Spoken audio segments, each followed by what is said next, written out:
Eita, Evangelion, quase 30 anos. Aqui eu vou introduzir e falar sobre o que vi desse primeiro filme dentre as rebuilds. Pois e aí, tão pronto? Pois então, bom.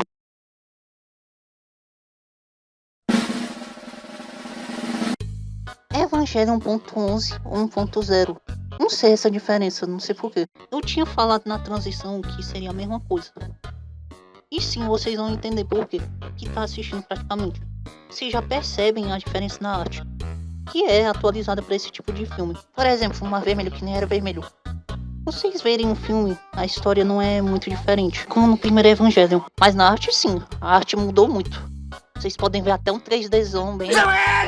Talvez seja interessante eu contar em cena sobre o que aconteceu. Pois bora, começando.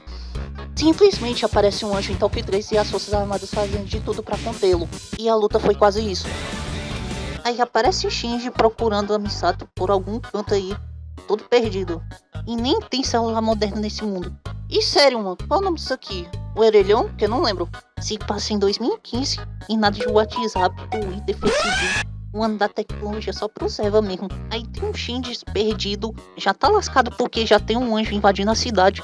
E os militares tentando lidar contra o anjo. É óbvio que não vai dar certo.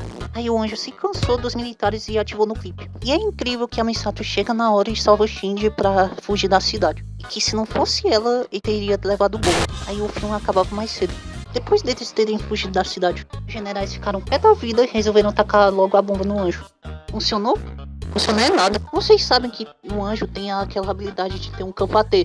Porque mesmo sem campo AT não demonstra ser nada, mano. E depois desse ataque nuclear aí, a gente pode concluir que até mergulhar numa estrela é de boa, mano. E ainda que a Misato pra ver a bomba caindo no anjo, ao invés de ter logo seguido pra Nerf. Não sei porquê, quero saber porquê. E o Gendo que já havia chamado o Shinji pra ir pra Nerf. E a Misato fazendo um descuido desse.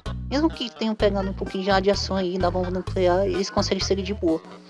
Agora que os generais viram que as armas convencionais serviram de nada contra o anjo, faz parte do papel da Neve resolver isso agora. Isso se o Shinji ficar vivo, porque Gendo sabe que o Shinji é a chave da obra, que ainda contribui para sustentar seus objetivos. E adivinha o objetivo desse doido?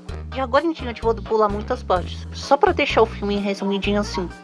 Enquanto Misato e Shinji estavam indo para a nave de carro, a gente percebe o pressentimento de Shinji após ser abandonado por Gendo e ele ainda chama ele. Ele ainda não sabe o que poderia ser. E mal sabia Shinji que ainda seria piloto de Evangelion, mesmo depois de uma década. Agora Misato e Shinji finalmente chegam na neve, se encontram com Uritsuko, por enquanto não muito relevante. Até mostrar um Evangelion Unidade 1. E vocês sabem muito bem o que acontece aqui. Em todo aquele negócio do Shinji não querer pilotar o Eva e o quarto anjo se aproximando. A Areia é chamada para pilotar.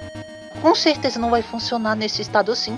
O anjo causa tremor dentro da neve. E isso convence o Shinji de pilotar o Eva. Como se ele tivesse alguma escolha. E acontece aquele negócio todo de sincronização do Eva. E finalmente a luta contra um anjo. E foi lascativo. Já que é a primeira vez que ele começou a pilotar, é claro que ele não estaria preparado e cai no chão. Se for assim, é o fim do mundo, mano. E já tava para ser amassado pelo anjo. Perdeu a consciência, é aí que vem a virada. Descobrimos que os Evangelions são seres vivos, pois nem o Shinji tá controlando o Eva. O Eva regenerou o braço, o bicho que era um tardígrado gigante foi amassado por ataques físicos do Eva. E aqui é o momento que acaba tudo mesmo, porque o Eva já ativou o Berserk, aí o anjo não consegue mais lidar com isso. E o quarto anjo finalmente morre. Aí depois de tudo isso, do nada, uma cena dentro do trem. Aí essas duas vozes estavam conversando entre si. E se for menino, seriam Shinji e Kari. E que se fosse menina, seria Rei e Kari. Aí uma voz dócil entre os dois fala que não seria legal Rei e Kari, o sobrenome Kari. Seria legal Rei, o sobrenome Ayanami. Shinji acorda. Ah, então só foi um som. Agora eu te pergunto. Como um cara desse tá sendo atormentado por essa figura, é um mistério, mano. Ou talvez se ele tivesse se encontrado com ela anteriormente, ele já tava vendo coisas desde o começo. Aí ele ficar vendo coisas ou lembrar de coisas que nunca viu. Renato Russo, é preocupante ele tá alucinando coisas assim. Sim, continuando. Em uma sala aí, Gendo e os integrantes da CIRI falam sobre o projeto de instrumentalização humana. O Shinji agora vai poder ter um apartamento. Com certeza ele consegue se virar sozinho, né? É claro que a Misato não iria deixar ele morar sozinho. Aí o apartamento da Misato é introduzido e esse pinguim. E vocês percebem como é a casa, né? Aí o Shinji fala, né? Que tipo de vida ela leva? Lembrem desse trecho, viu? Porque mais tarde a gente vai ver isso de novo. E a cena corta para o morro do Toad contra o Shinji, nem pra conversar com o cara. Ah, cara, é porque a irmã dele se machucou durante a luta ontem. E tudo isso leva para a resposta de Shinji. Aí ele falou que não foi porque ele quis, tal. Aí leva outro. Aí vem outro anjo, o quinto anjo, que se parece muito com uma planária. Enquanto isso, os dois caras que resolveram assistir a luta. Um que resolveu filmar a luta e o outro que havia dado um murro no Shinji. Por quê? Na verdade, nem quero saber. E a luta? O Shinji ganhou da luta fazendo speedrun da bateria descarregando. Mesmo tendo desobedecido uma ordem, é quase nada em fazer o papel de destruir um anjo. Lembram de que eu pedi pra lembrar daquela parte? É um caso bem problemático pro Shinji. Porque ele tenta fugir do que ele não quer fazer, mas ele não pode. Porque não existe outro rumo a não ser pilotar aquilo. É esse tipo de vida que ele tá levando. E o Shinji não entende que tem que pilotar o Eva sem mais nem menos. Porque já fica óbvio com quem ele vai lutar, mesmo que seja ético ou não. No geral, isso vai depender do que ela fez. E o mais paia é do porquê ser ele pra salvar o mundo. É um motivo que dá pra entender ele.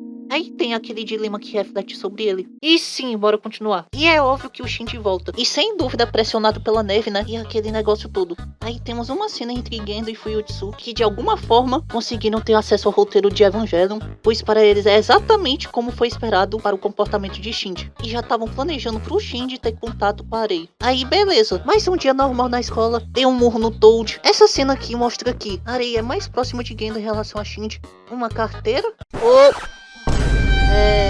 Agora, depois de tudo isso, como chegamos aqui? Aí vamos voltar um pouquinho. O Shinji foi dito para dar essa carteira para Arei. Foi no apartamento dela. Aí tentou chamar ela, mas não foi atendido. Uma pessoa comum com você que está assistindo o vídeo, eu espero, chamariam e esperariam a pessoa por fora. Aí Shinji demonstra não ter essa disciplina. Provavelmente na cabeça dele tá assim: não, vou ter que entrar pra ter certeza. Aí ele entrou em casa, a atenção dele foi pra tudo pro óculos. Arei sai do banho. O Shinji que pegou o óculos, ela tentou pegar e deu nisso. E esse negócio foi do quê? Por uma carteira. O Shinji só conseguiu dar a carteira pra ela depois de ter saído. Ainda naquela cena, ela sendo típico do roteirista que traz cenas que mudam muito a história do filme. E sem falar também que isso não inclui só nas cenas de filme ou animação. Mas também isso tem em jogos. E sim, Evangelion tem jogos. Mas isso não é o foco aqui. Aí parei, depois de tudo isso, foi como se nunca tivesse acontecido. Talvez não precise entrar em detalhes pra descrever ela. Aí chega em uma cena que a Arei dá um tapa no Shinji, pois só o Shinji fala mal de Gendo e deu nisso. E não é um tapa comum, tá? Tapa tem F. Ah, pronto, já vem um anjo mais doido ainda. Um polígono que muda de forma. Esse sexto anjo chamado Ramiel. Até agora estamos vendo praticamente o Neo Genesis Evangelion, só que melhorado. Mas é uma versão reimaginada de Evangelion, se vocês me entendem. E voltando pra Ramiel, esse ser quadridimensional aí é um dos mais potentes que vimos dentre essas sequências de rebuilds. Esse bicho é tão diferenciado que consegue replicar um Kamehameha. Aí essa coisa também consegue fazer isso aí.